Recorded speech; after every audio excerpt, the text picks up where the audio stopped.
Quel malheur en cette terre que le beau ne soit pas toujours camarade du bon.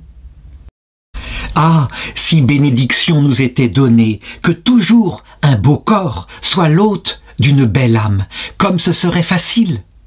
En cette terre, il ne faut point compter, et nombre de divorces, nous le savons, viennent de cette erreur. Le cynique pourrait dire « J'ai vu beaucoup de mariages et aucun ne me tente ». Cependant, des humains presque les 4 parts s'exposent hardiment au plus grand des hasards.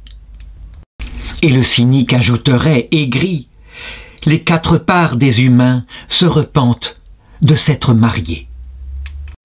Je voudrais prendre ici à témoin cette histoire, celle d'un mari malheureux en ménage. Ce pauvre homme s'était repenti et ne put trouver d'autre parti que de renvoyer son épouse. Elle était querelleuse, avare et jalouse. Rien ne la contentait, rien n'était comme il faut, on se levait trop tard, on se couchait trop tôt, puis du blanc, puis du noir, puis encore autre chose. Les valets enrageaient, l'époux était à bout. Monsieur ne songe à rien, monsieur dépense tout, monsieur court, monsieur se repose. Elle en dit tant que monsieur à la fin, lassé d'entendre un tel lutin, vous la renvoie à la campagne. Elle retourne chez ses parents, et donc la voilà compagne, comme Phyllis qui gardait les dindons avec les gardeurs de cochons. Et le temps passe, et au bout de quelque temps, le mari la crut adoucie, le mari la reprend. Eh bien, lui dit-il, qu'avez-vous fait durant ce long séjour? Et la femme de répondre, assez, dit-elle, ma peine était de voir là-bas des gens plus paresseux qu'ici. Ils ont des troupeaux et ne s'en occupent pas. Je leur savais rien dire, je m'attirais la haine et de tous ces gens qui étaient si peu soigneux. Et c'est ainsi que le mari comprit qu'elle ne s'était point adoucie, elle s'était juste désespérée.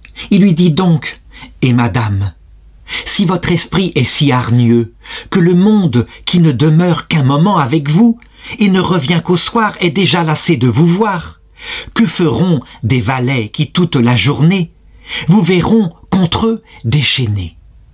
Et que pourra faire un époux comme moi s'il vous garde avec lui toute la sainte journée?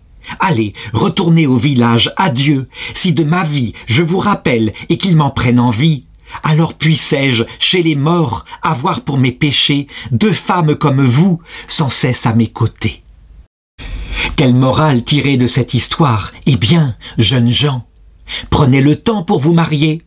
Si l'on vous dit qu'il faut des fiançailles, qu'il faut connaître l'autre, qu'il faut le fréquenter, qu'il ne faut pas se contenter de ses beaux yeux langoureux, eh bien, appliquez.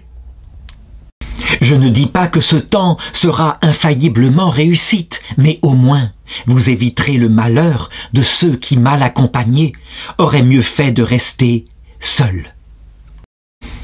Béni soit celui qui a trouvé l'épouse sainte, l'épouse douce, l'épouse amour. Vraiment, ça, il le sait, il a trouvé le vrai bonheur.